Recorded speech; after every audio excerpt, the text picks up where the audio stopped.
Hello guys, good morning all of you. Here is G. Nikita. How are you guys? I hope you all are well. So last class we were discussed about the prospectus and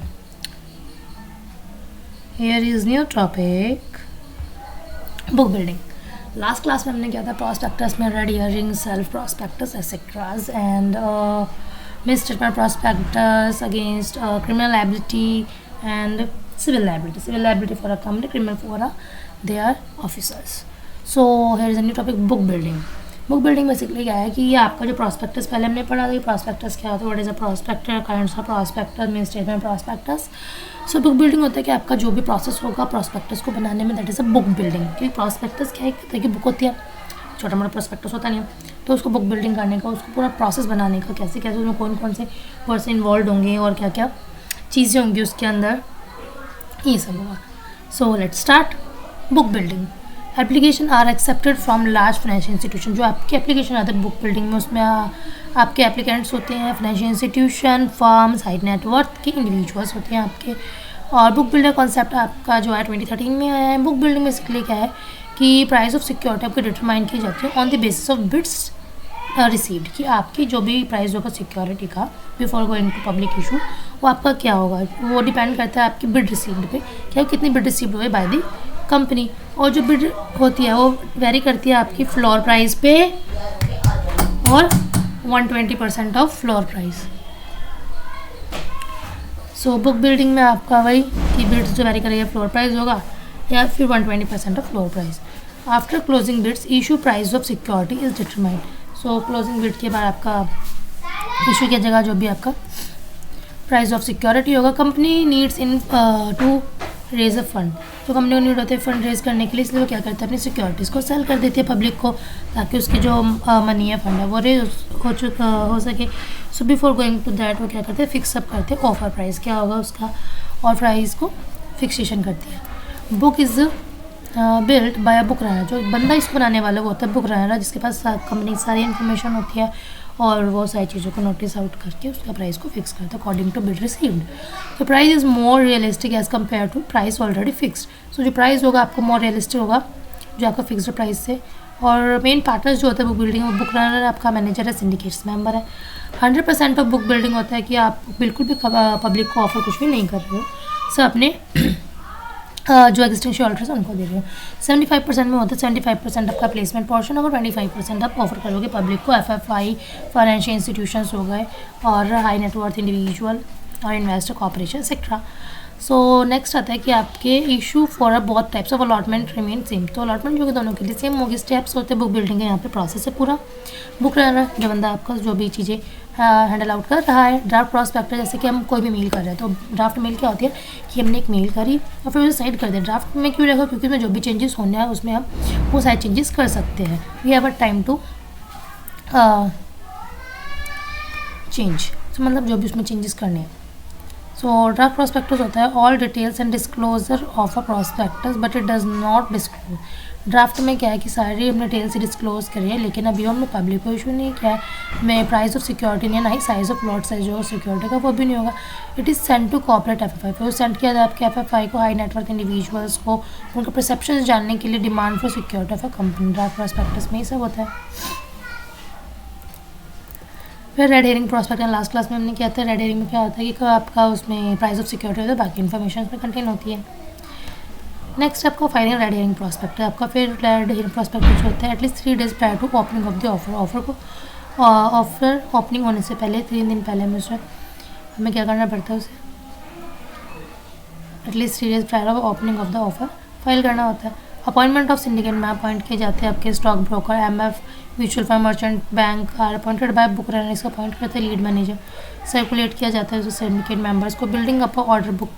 फिर determine किया जाता है price on the basis of bid received and also called a market clearing price होता है आपका. Size of security along their respective price के according होता है closure of order book. Runner up of company decide issue of placement portion. Runner up company issue करते placement portion जो आपका होगा, पब्लिक ऑफर जो होगा अलोकेट किया जाता है.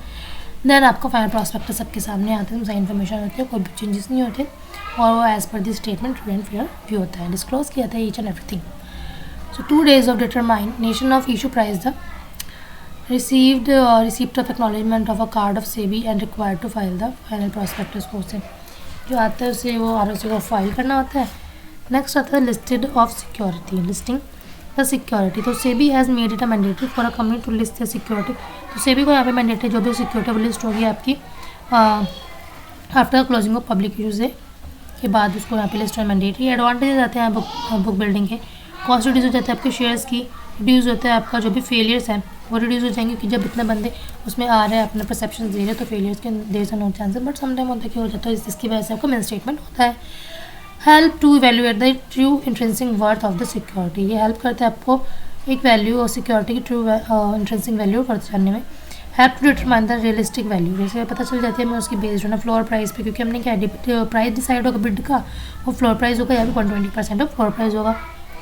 सो जो इसके फिक्सअप के बाद क्या होता है कि 1 और 2 week prior to opening of the issue. So it is based on the floor price which gets fixed just 1 और 2 वीक. जो आपके ओपनिंग के इशू से पहले विद इन 1 और 2 वीक्स में ये आपको फिक्सअप हो जाता है. डिसएडवांटेजेस क्या है कि यहाँ पे डिसएडवांटेज हो जाता है इसके कहते हैं मोस्ट डेव बिग इशू के लिए. तो अब इतना बड़ा लेंथी प्रोसेस है तो इसके लिए भाई जो आपका होना चाहिए कि हाँ भाई एक प्रोस्पेक्ट आपको बहुत पब्लिक इशू जो करना बहुत है लार्ज अमाउंट में करना, lot size as a very large, तो उस टाइम में आपका ये ज़्यादा बेनिफिट देगा, अदरवाइज नहीं. Required well organise stock exchange, आपका स्टॉक वेल ऑर्गेनाइज होना चाहिए. Issuer company needs to be a well known to the investor.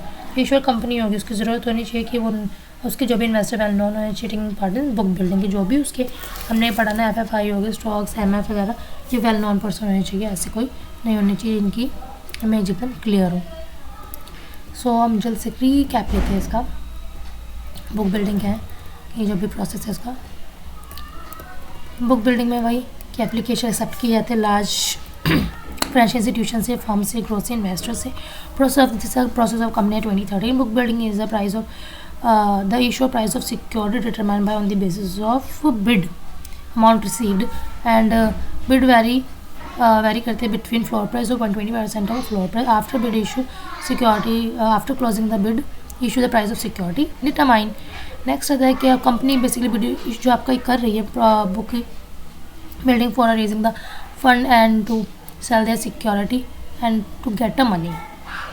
So the public to company fix offer price before issue. तो company पहले offer price को fix करती है before issue according to price. Book building is a book runner है. जो book runner होगा जो उसको जो मेन है हैंडेड आउट कर रहा है इसका बुक रनर होगा जो सबको चलाएगा. तो उसके अकॉर्डिंग चीज़ें चलेंगी कंपनी को कैसे प्राइस रखना है कैसे रखना है, क्योंकि सिंडिकेट्स मेंबर्स होंगे, प्राइस मोर रियलिस्टिक होंगे, इंट्रेंसिंग होंगे. और मेन पार्टीज जो होगी इसमें मैनेजर सिंडिकेट्स बैंक होंगे. 100% बुक बिल्डिंग में यह है कि आप पब्लिक को ऑफर नहीं कर रहे हो. 75 में होता है कि 75 प्लेसमेंट हो, 25 पब्लिक को ऑफर करोगे. नेक्स्ट आपका स्टेप्स बुक बिल्डिंग में आता है बुक रनर सबको हैंडेड आउट कर रहा है. ड्राफ्ट प्रॉस्पेक्टस की आपने प्रॉस्पेक्टस का एक आउटले बना दिया, उसे साइड कर दिया है, उसमें जो भी चेंजेस होने हैं. So we have a time so we can change if there is any necessary requirement for it. So उसमें चेंजेस हो सकते हैं. और एक बेसिकली उसमें जो आपके ये FFI होते हैं नेट वर्थ इंडिविजुअल्स होते हैं उन्हें दिखाया जाता है, शो किया जाता है, जो अपना परसेप्शन डिमांड है वो उसके अकॉर्डिंग बता सकते हैं. रेडी इन प्रॉस्पेक्टिव प्राइस ये तो सिक्योरिटीज़ का लॉट साइज और अदर इन्फॉर्मेशन कंटेन होती है. फाइलिंग रेडी इन प्रॉस्पेक्टस आपको बिफोर ओपनिंग ऑफर के लिए से पहले 3 दिन के अंदर में फाइल करने होता है. अपॉइंटमेंट सिंडिकेट मेंबर्स के आते हैं, MF हो गया, book runner, merchant bank etcetera आपको अपॉइंट किया जाता है. सर्कुलेट किया जाता है ये आपके जो भी मेंबर्स है. बिल्डअप ऑर्डर बुक के डिटरमाइन किया जाता है. इशू प्राइस वो आपका इशू प्राइस आपका मार्केट क्लियरिंग प्राइस भी कहते हैं इसे हम. और क्लोजर द बुक ये आपको उस पर डिसाइड होता है कि how much did you received. फिर उसके बाद लोकेट किया जाता है. फिर प्रॉस्पेक्टस आ जाता है सबके सामने जो भी हो तो सही information container true and fair तो डिस्क्लोज की जाती है. और बहुत क्लियरली होता है कि उसमें कुछ मिस स्टेटमेंट अगर है तो उसके लिए हम पढ़ चुके हैं, हम कर चुके हैं कि उसमें क्या क्या डैमेजेस हम क्लेम कर सकते हैं और किस लाइबिलिटी के अंदर. तो लिस्टिंग ऑफ सिक्योरिटी जो भी आपकी लिस्टेड कंपनी होती है उसको यहाँ पे लिस्ट करना मैंडेटरी हो जाता है कंपनी के लिए before closing the public issue. Advantages क्या है यहाँ पे? एडवांटेजेस होते हैं बुक बिल्डिंग के.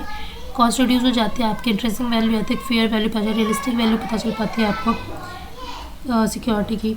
और आपकी जो फ्लोर प्राइस के बाद आपको विद इन 1 और 2 वीक्स के अंदर आपको प्राइस सेटअप करना होता है. डिसएडवांटेजेस क्या है कि आपकी जो बड़ी कंपनीज है उनके लिए ज़्यादा अच्छा होता है क्योंकि छोटी मोटी कंपनीज़ की इतना बड़ा लेंथी प्रोसेस है, कॉस्ट भी आएगी और टाइम भी होगा. तो जब आप ये दोनों चीज़ें यूज़ कर रहे हो तो आपको उस अकॉर्डिंग ही आपका चीज़ें होनी चाहिए, बुक बिल्डिंग होनी चाहिए, और जो भी आपका स्टॉक होगा वो वेल ऑर्गेनाइज होना चाहिए। एंड इन्वेस्टर्स जो होंगे वो ऐसे इन्वेस्टर्स ना बेसिकली वेल और रेप्यूटेड इन्वेस्टर्स होने चाहिए। So I hope you guys आपको यहाँ तक समझ आया होगा। If you have any query ask in a comment section, and if you like this video please hit the bell icon for never miss an update. And मिलते हैं next class में। Next class में हम करेंगे about the shares. So with D. Nikita, stay tuned. Bye.